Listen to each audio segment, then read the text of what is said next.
Your mind is like the dragon.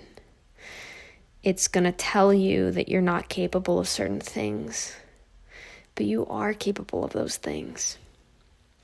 And let this be my gift to you as a reminder that you came up to the top of this canyon not thinking that you'd ever be able to do something like this, and yet here you are, doing it anyway. Hey, how's it going? It's been a while since I've done that. Except we have a little surprise today. It's not a seltzie. I mean, I guess it technically is a seltzie, but... Did she just open a Bang energy drink at 3:30 in the afternoon? She did. Is she worried about it? No. Should she be? Probably. Should you? Absolutely not. Your only responsibility is to yourself. I don't know if you can tell, but I'm in a bit of a silly, goofy mood today. And we're definitely not going to talk about why, because it's highly irrational. All right, enough of that. What is going on, guys?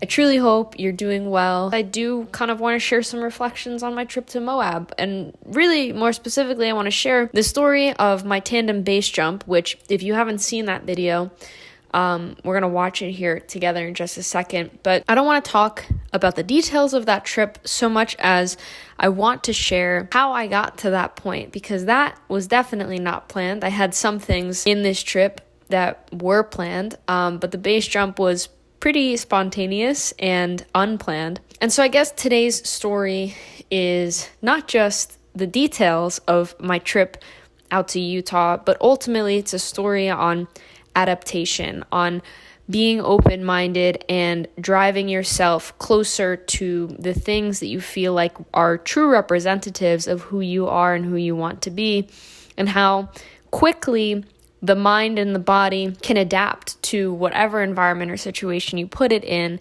if you just keep at it, if you keep following a path. Now, my trip began with a set of pre-planned adventures. I registered myself with a tour outfitter, a tour group, and so most of the things that I did out there were guided. The way that the trip worked its way out is that every day I went on an adventure that was a little bit more challenging and a little bit riskier than the last. So we started with a rafting trip of the Colorado River. We did a half day of rafting. It ended up being a few hours on the river. In August, the rapids are not super strong just because it's so hot that a lot of the water evaporates out. And so the CFS, the cubic feet per second of the water travel, is pretty low compared to other times of the year, but still really awesome experience for me being in whitewater.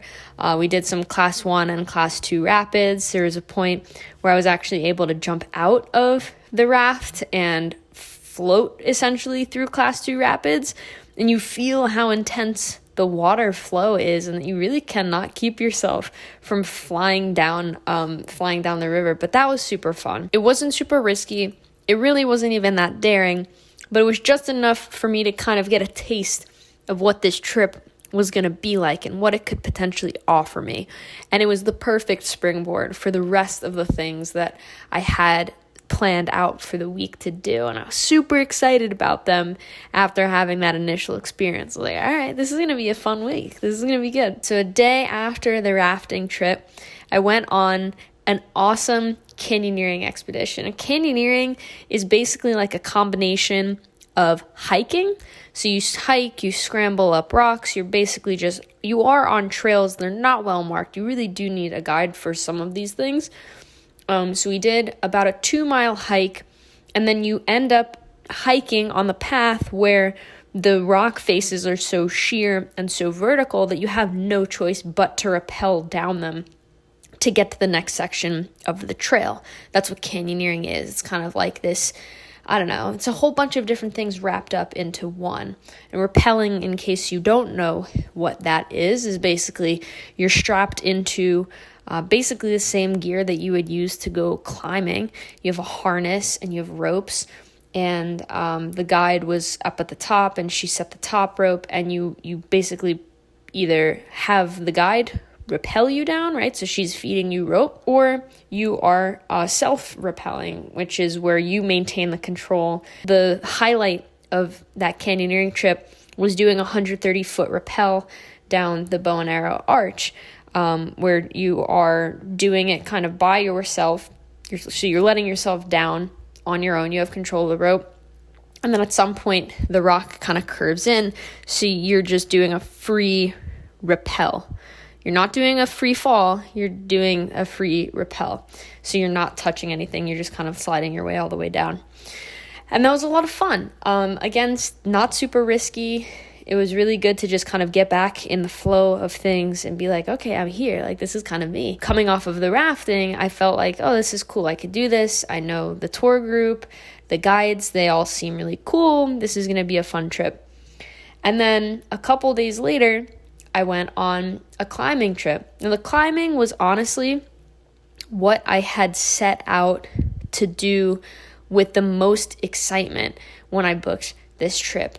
I signed up for a route called Ancient Art. I didn't know this at the time when I signed up, but Ancient Art is, if you're really into climbing, a pretty famous route in America.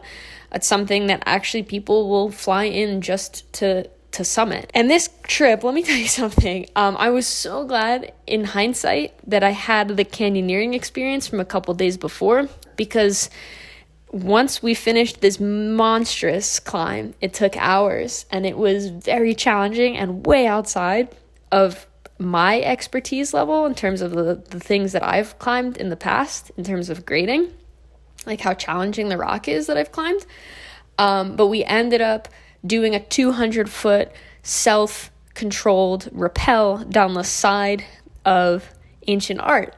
And if I hadn't had the experience of the canyoneering a couple days before that, I definitely wouldn't have felt comfortable trying to feed my own rope, and what does it feel like, and how do you sit back and just trust yourself? Because when you're rappelling, you have to just fully trust yourself and lean all the way back into the rope. You have to give the rope all of your body weight in order for it to work. It's kind of like a counterbalance effect, so to speak. When we got to the fourth pitch, it was just this really complicated section, or maybe not complicated. It was actually pretty simple in terms of like the number of hand and footholds, but there were so few of them, and I was so short that I couldn't swing my leg up over the rock. You basically needed to like swing your knee up and use your knee as if it was your foot, and put all your body weight on the edge of your knee to press yourself up and get to the next section where there was going to be a handhold.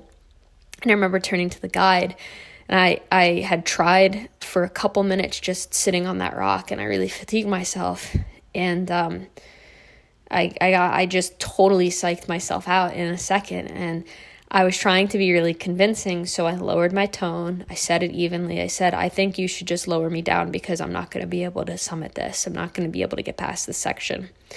And I don't know why he didn't believe me, but he didn't. And I'm so grateful that he didn't. And he said, just try to do this. Like, grab the carabiner on this section, pull yourself up, grab the rope, I'll hold it steady, pull yourself up the rope with your left hand and swing up and grab the carabiner and do a pull-up, and you'll get there. I got above it, and I got to the top of this rock, and it was just such a beautiful experience. And at this point in the trip, I'm like 5 days in. I've done a bunch of other fun things too, but this is the most daring thing that I had done at that point. And after the rappel and getting down to the bottom, I had this interesting feeling. I had a feeling of pride and accomplishment that I summited something that was so challenging, but simultaneously, directly alongside that feeling, was another feeling, which was the expectation that I had before I left for this trip, that the climbing was going to scare and scab and scar and spook me so bad that it was going to be the final thing that made me feel like, okay, I'm ready to return to my normal life. This was pretty outside of my comfort zone. I'm ready to go home. But I didn't have that feeling. Sure, it was challenging, and I really did get pretty close to not being able to summit this canyon. and this cliff and this climb, but I did it. And that left me feeling like there was room for more.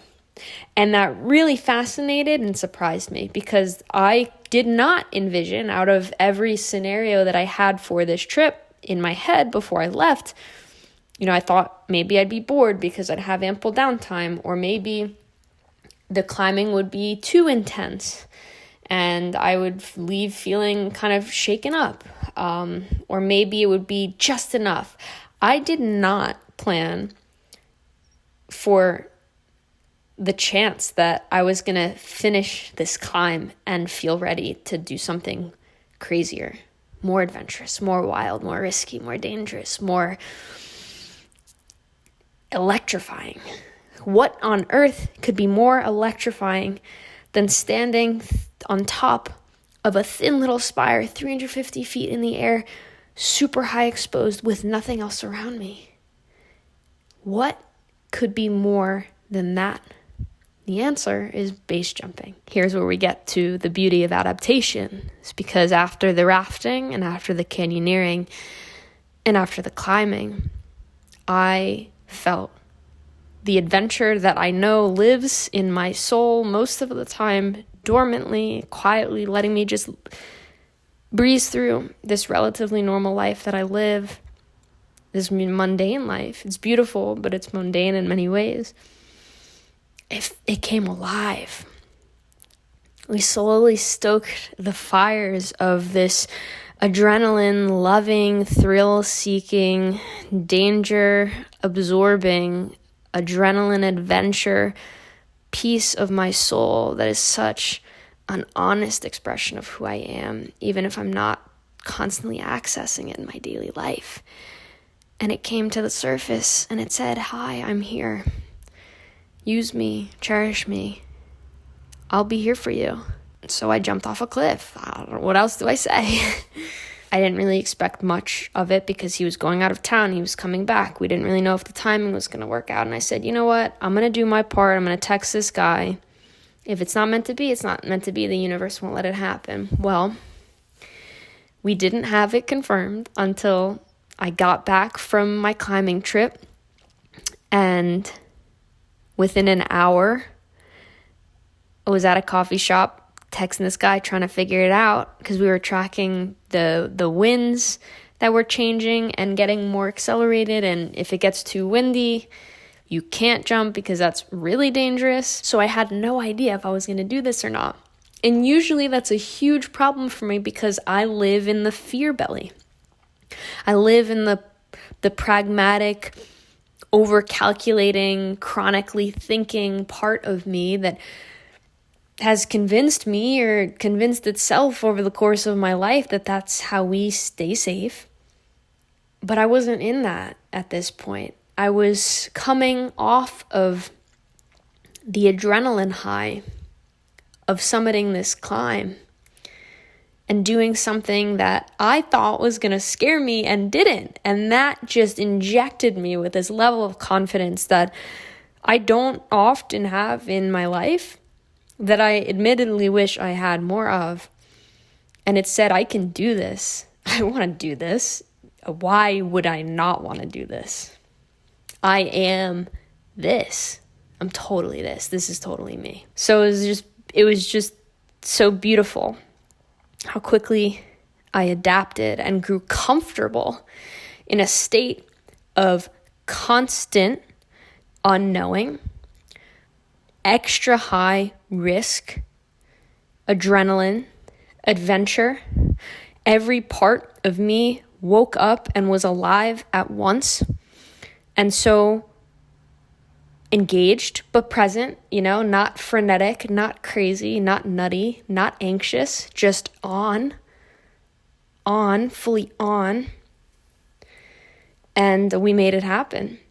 The winds were not going to pick up for another hour or so we raced up this hike. We climbed up a beautiful canyon, hot and sweaty at the top, little out of breath.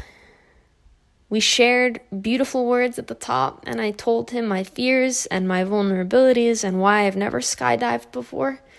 It's because I'm so afraid of the fall, the feeling of falling, that I would not take the 5 seconds of that for the minute and a half of flight and beautiful feeling of deploying a chute and just flying through the air, because that 5-second period is so scary.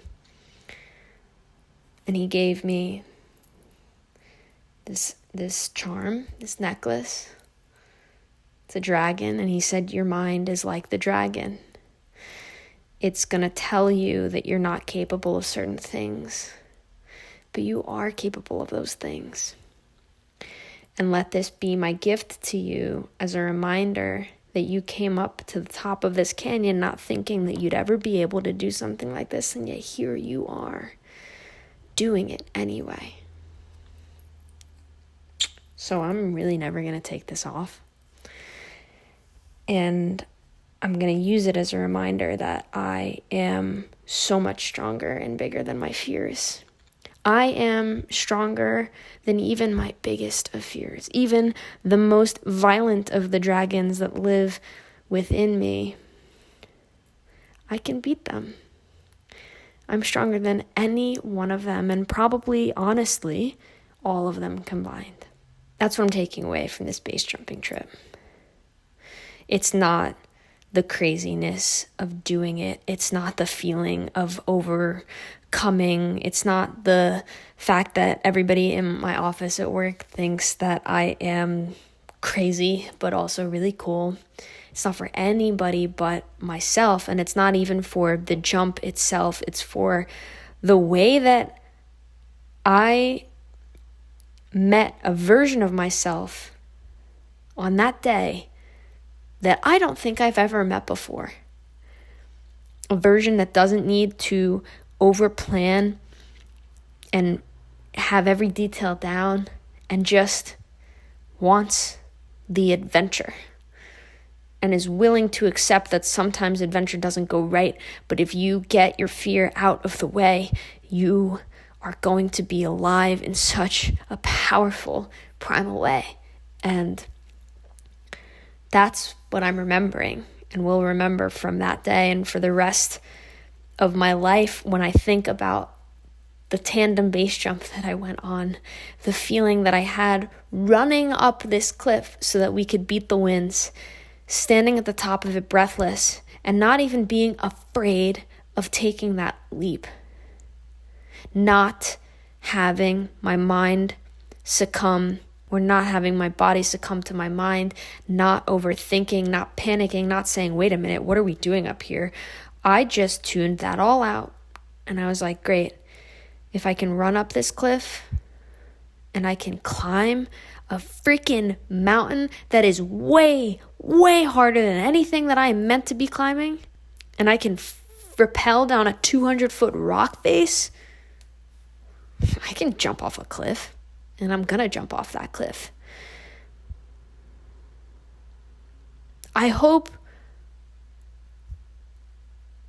that version of myself, I meet her again. I meet her as often as I possibly can, because I think she's my spirit animal. And she's my secret to becoming everything that I say that I want to be in this world. She's my secret to finishing this memoir. She's my secret to being an amazing friend. She's my secret to living the best life I fucking can.